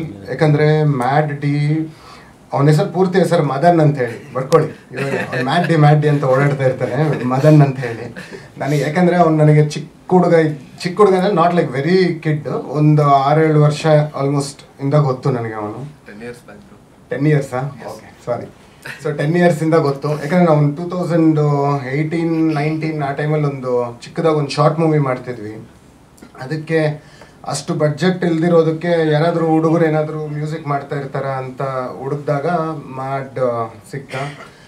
He was doing rap songs and all. So ಹಳೆ ಸಾಂಗ್ಸು ತುಂಬ ಇತ್ತು ಮ್ಯಾಡ್ದು. ನೀವು ಯೂಟ್ಯೂಬಲ್ಲಿ ಹಾಕಿದ್ರೆ ಬರುತ್ತೆ. ಇಲ್ಲ ಸೊ ಮ್ಯಾಡ್ದು ತುಂಬ ಇದೆ ಆ್ಯಕ್ಚುಲಿ ಹೇಳೋಕ್ಕೆ. ಪಾಪ ಅವನು ತುಂಬ ಕಷ್ಟಪಟ್ಟು today he is in this level, making a movie and then music for the movie. ಅಂದರೆ ಅಷ್ಟು ಸುಲಭ ಅಲ್ಲ. ನಾವೆಲ್ಲ ಅನ್ಕೊತಾ ಇರ್ತೀವಿ ಮೂವಿ ಏನಿದೆ ಒಂದು 2 hours ನೋಡಿಬಿಟ್ಟು ಮೂವಿ ಚೆನ್ನಾಗಿಲ್ಲ ಅಂತ ಹೇಳ್ತೀವಿ. ಬಟ್ ಅದರಿಂದ ನಾವು ಎಷ್ಟು ಕಷ್ಟಪಟ್ಟಿರ್ತೀವಿ ಒಬ್ರೊಬ್ರು. Lot of people will work more then an year and 2 years, let it be editing, music, everything. ಎಷ್ಟೋ ಕಷ್ಟಪಟ್ಟಿರ್ತಾರೆ, ಓಡಾಡಿರ್ತಾರೆ. ಇನ್ಫ್ಯಾಕ್ಟ್ ಶೂಟಿಂಗ್ ಆಗ್ತಾ ಇರಬೇಕಾಗ ನಮ್ಮ ವೇದ್ಗೆ ಒಂದು ಸಣ್ಣ ಆಕ್ಸಿಡೆಂಟು ಆಯಿತು. ಅದರಿಂದ ಶೂಟಿಂಗ್ ಅವತ್ತೊಂದು 2 ದಿನ ಕ್ಯಾನ್ಸಲ್ಲು ಮಾಡಬೇಕಾಗಿತ್ತು. But it's okay, there will be so many things like hurdles movie ಅನ್ನೋದು. ಬಟ್ ಏನು ಅಂತಂದರೆ ಜನ ಮೂವಿಗೆ ಬರಬೇಕು, ಥಿಯೇಟ್ರಲ್ಲಿ ನೋಡಬೇಕು, ಅದನ್ನು ಮೆಚ್ಚಬೇಕು. ಯಾಕಂದರೆ ಅದು ತುಂಬ ಕಷ್ಟ ಇದೆ ಒಬ್ರೊಬ್ರದ್ದು. It is not so easy to make a movie. ನಾವೆಲ್ಲ ಮಾತಾಡ್ತೀವಿ ಅದೇನಿದೆ ಇದೇನಿದೆ, ಅದು ಸರಿಯಾಗಿ ತೆಗ್ದಿಲ್ಲ, ಇದು ಸರಿಯಾಗಿ ತೆಗ್ದಿಲ್ಲ ಅಂತ. ಬಂದು ತೆಗ್ದು ನೋಡಿ ಗೊತ್ತಾಗುತ್ತೆ ಏನು ಅಂತ ಅಲ್ವಾ. ಮೂವಿ ಅಂದ್ರೇ ಅದು. So regarding the Mad music ಕೇಳಿ, ಇಟ್ ವಾಸ್ ರಿಯಲಿ ಗುಡ್. ನೀವು ನೋಡಿ, it's already released in Mass Adda music channel, ಇದು ಯೂಟ್ಯೂಬ್ ಚಾನಲಲ್ಲಿ. And it is next level music. ಆಮೇಲೆ Ved, he is an editor. You all know, ನಿಮಗೆಲ್ಲ ಸುಪರಿಚಯ ಇರ್ತಾರೆ. ತುಂಬ ವರ್ಷದಿಂದ ಎಡಿಟಿಂಗ್ ಮಾಡ್ತಿದ್ದಾರೆ. ಸೊ ನೀವು ಮೂವಿ ನೋಡಿದ್ರೆ ನಿಮ್ಗೆ ಗೊತ್ತಾಗತ್ತೆ. ವೇದ್ಗೆ ನನಗೆ ಗೊತ್ತಿರೋ ಪ್ರಕಾರ ಈ ಮೂವಿಯಿಂದ ಇನ್ನೊಂದು 20 ಮೂವೀಸ್ ಸಿಗಲಿ ಅಂತ ಸಿಗುತ್ತೆ ಪಕ್ಕ. ಯಾಕಂದರೆ ನೀವು ನೋಡಿ ಈಚ್ ಫ್ರೇಮು ನೆಕ್ಸ್ಟ್ ಲೆವೆಲ್ಗಿದೆ. ನಾನು ಹೇಳ್ತಾ ಇಲ್ಲ ನಮ್ಮ ಸಿನಿಮಾ ಅಂತ ನಾನು ಹೇಳ್ತಿಲ್ಲ, ನೀವು ನೋಡಿ, ನೀವು ಥಿಯೇಟ್ರಲ್ಲಿ ಬಂದು ನೋಡಿ, ನಿಮಗೇನೆ ಗೊತ್ತಾಗುತ್ತೆ. ಸೊ ಆ್ಯಂಡ್ ದೆನ್ ಪ್ರಭೀಕ್ದು ಹೇಳಬೇಕು ಅಂತಂದರೆ, Prabhik I know him since many years, almost ಒಂದು 7 to 8 years. ಪ್ರಭೀಕ್ ತುಂಬ ಕಷ್ಟಪಡ್ತಾರೆ ಆ್ಯಂಡ್ ಮೂವಿನೇ ಜೀವನ ಅಂತ ಓಡಾಡ್ತಾರೆ. And he was basically engineering graduate ಅವರು. ಸೊ ಇಂಜಿನಿಯರಿಂಗಲ್ಲಿ ನಮಗೆ ಗೊತ್ತಿದೆ, ಇವಾಗ ಕೆಲಸ ಮಾಡಿದ್ರೆ ಮಿನಿಮಮ್ ಅಟ್ಲೀಸ್ಟ್ ತಿಂಗಳಿಗೆ ಇಷ್ಟು ಸಂಬಳ ಬರುತ್ತೆ. ಅದನ್ನೆಲ್ಲ ಬಿಟ್ಟು ನನಗದೆಲ್ಲ ಬೇಡ, ಅದೆಲ್ಲ ಕಂಫರ್ಟ್ ಝೋನು ನನಗೆ ಬೇಡ, ನನಗೆ ಸಿನಿಮಾನೇ ಇಂಪಾರ್ಟೆಂಟು ಅಂತ ಸಿನಿಮಾನೇ ತೆಗಿಬೇಕು ಅನ್ನೋ ಒಂದು ಹಠದಲ್ಲಿ ಸಿನಿಮಾ ಮಾಡ್ತಾನೇ ಇದ್ದಾರೆ. ಇವಾಗ ಆಲ್ಮೋಸ್ಟ್ 6 to 7 yearsಯಿಂದ. ಪ್ರಭೀಕ್ದು ಯುನೀಕ್ನೆಸ್ ಏನು ಅಂತಂದರೆ, ಪ್ರಭೀಕ್ ಸಿನಿಮಾಲ್ಲಿ ಹೀರೋಸ್ ಇರಲ್ಲ, ನಾವೆಲ್ಲ ಸೈಡ್ ಪಾತ್ರಗಳು ಅಂತ ಹೇಳ್ತೀವಿ. ಅವ್ರ ಮೂವಿಯಲ್ಲಿ ಡಿಫ್ರೆಂಟ್ ಆಗಿರುತ್ತೆ. ಹಳೆ ಒಂದು 5-6 years ಬ್ಯಾಕ್ ಗಡಿಯಾರ ಅಂತ ತೆಗೆದ್ರು. ಆಮೇಲೆ ತುಂಬ ಇದ್ದಾವೆ ಮೂವೀಸು. ಇವಾಗ ಕಾಗೆ ಡಿಫ್ರೆಂಟ್ ಆಗಿ ಏನು ಪ್ರಭೀಕ್ ಅದನ್ನು ನೀವೇ ಹೇಳ್ತೀವಿ ಅಷ್ಟೇ. ಅದು ನಾಯಿ ಇದೆ ಎಚ್ಚರಿಕೆ ಅಂತ ಹೇಳಿದ್ರೆ ಬರುತ್ತೆ ಸರ್ ಮೂವಿ. ಅದು ತುಂಬ ಸ್ವಲ್ಪ ದಿನ ಲೇಟ್ ಆಯಿತು, but it will come may be in another few days. ಅದನ್ನು ಅನೌನ್ಸ್ ಮಾಡ್ತೀನಿ. ಆಮೇಲೆ ಇನ್ನು ಎಲ್ಲರೂ technicians, artists, they had done a good job in this movie and it was very pleasant to work with this team. ಇನ್ನು ನನ್ನ ರೋಲ್ಗೆ ಬಂದರೆ ಅದನ್ನು ಒಂದು ಹೇಳಿಬಿಡ್ತೀನಿ. It's a different role. ಏನು ಅಂತ ಹೇಳೋಕ್ಕಾಗಲ್ಲ, ಯಾಕಂದರೆ ಆಮೇಲೆ ಡೈರೆಕ್ಟರ್ ಹೊಡಿತಾರೆ ಇಲ್ಲೇ ಬಂದು ನೀವು ರಿವೀಲ್ ಮಾಡಿಬಿಟ್ಟಿದ್ದೀರಾ ಅಂತ. ಸೊ ಹಾಗಾಗಿ it had come up very nicely. ದಯವಿಟ್ಟು ಥಿಯೇಟ್ರಿಗೆ ಬನ್ನಿ, ಮೂವಿ ನೋಡಿ, ಎಂಜಾಯ್ ಮಾಡಿ. Thank you. ಈಗ ಒಂದು ಸಿನಿಮಾ ಮಾಡೋಣ ಅಂತ ಹೇಳಿದಾಗ ಒಂದು ಪ್ಲ್ಯಾನ್ ಮಾಡಿ ಈ ಸಿನಿಮಾನ ನಾವು ಮಾಡ್ತೀವಿ. ಅದಕ್ಕೆ ಸಪೋರ್ಟಿವ್ ಆಗಿ ವಿಶ್ವನಾಥ್ ಸರ್ ಬಂದಾಗ ಸೊ ನಮ್ಗೊಂದು ಬ್ಯಾಕ್ ಸಪೋರ್ಟ್ ಭಾಳ ಚೆನ್ನಾಗಿ ಸಿಕ್ತು. ಹಾಗಾಗಿ ಆ ಸಿನಿಮಾನ ಬೇಗನೆ ನಾವು ಮುಗಿಸೋದಕ್ಕಾಯ್ತು. ಅದ್ರ ಜೊತೆಗೆ ಏನಂದರೆ ದಿಲೀಪ್ ಸರ್ ಇರ್ಬೋದು ಮತ್ತು ದೇವ್ ಸರ್ ಅವರಿಬ್ಬರ ಪಾತ್ರ ಕೂಡ ತುಂಬ ಡಿಫ್ರೆಂಟ್ ಆಗಿದೆ, ಭಾಳ ಚೆನ್ನಾಗಿ ಅವ್ರ ಸಿನಿಮಾ ಬಂದಿದೆ. ಮುಖ್ಯವಾಗಿ ಏನಾಯ್ತು ಅಂದರೆ ಪಾಪ ಅವರು ಆ್ಯಕ್ಟ್ರೆಸ್ ಸ್ವಪ್ನವ್ರು ಬರೋದು ಸ್ವಲ್ಪ ಲೇಟ್ ಆಯ್ತು. ಯಾಕಂತ ಹೇಳಿದ್ರೆ ಒಂದು ಸ್ವಲ್ಪ ಪ್ರೆಸ್ ಮೀಟ್ ಟೈಮಿಂಗ್ ಸ್ವಲ್ಪ ಹೆಚ್ಚು ಕಡಿಮೆ ಆಯಿತು. ಹಾಗಾಗಿ ಏನಾಯಿತು, ಅವರಿಗೆ ಬರೋದು ಸ್ವಲ್ಪ ಲೇಟ್ ಆಗಿತ್ತು. ಪಾಪ ಅವ್ರಿಗೆ ಹೇಳಿದ್ರು 11:30 ಆದರೆ ಮ್ಯಾನೇಜ್ ಮಾಡ್ತೀನಿ, 2 ಗಂಟೆ ಸ್ವಲ್ಪ ಲೇಟ್ ಆಗುತ್ತೆ ಅಂತೇಳಿ ಶೂಟಿಂಗಿಂದ ಬರೋದು ಸ್ವಲ್ಪ ಲೇಟ್ ಆಯಿತು. ಹಾಗಾಗಿ ಮುಖ್ಯವಾಗಿ ಏನಂತ ಹೇಳಿದ್ರೆ ಈ ಸಿನಿಮಾದಲ್ಲಿ ನಾನು ಭಾಳ ಆ್ಯಕ್ಟಿಂಗ್ ಮಾಡ್ತೀನಿ ಅಂತ ವೇದವ್ರಿಗೆ ಹೇಳಿದೆ. ಈ 2 ಸಿನಿಮಾ ಹಿಂದಿನ 2 ಸಿನಿಮಾದಲ್ಲಿ ಆ್ಯಕ್ಟಿಂಗ್ ಮಾಡಿದ್ದೆ ಮೇಜರ್ ರೋಲು. ಈ ಸಿನಿಮಾದಲ್ಲಿ ನೀವು ರಜನಿಕಾಂತ್ ಥರ ನಗ್ತೀರ ಅಂತ ಹೇಳ್ಬಿಟ್ಟು ಜೋರಾಗಿ ನಗೋದು ಹಾಕಿದ್ದಾರೆ. ಆ ನಗೋದಿದೆಯಲ್ಲ ಜೋರಾಗಿ ಟ್ರೈಲರ್ಲಿ, ಅದು ನಂದೇ ವಯಸ್ಸದು. ನಡ್ಕೊಂಡು ಬರ್ತಾ ಇರೋದು, ಆಮೇಲೆ ಜೋರಾಗಿ ನಗೋದು, ಇದನ್ನ ಬಿಟ್ಟರೆ ಡೈಲಾಗ್ಸ್ ಇರೋದು ಯಾವುದು ಮಾಡಿಲ್ಲ. ಅವ್ರು ಹೇಳ್ತಾ ಇದ್ರು ನೆಕ್ಸ್ಟ್ ಸಿನಿಮಾದಲ್ಲಿ ಒಳ್ಳೆ ಪಾತ್ರ ಮಾಡ್ಸೋಣ ಅಂತ ಹೇಳಿ ಅವ್ರು ಹೇಳ್ತಾ ಇದ್ರು.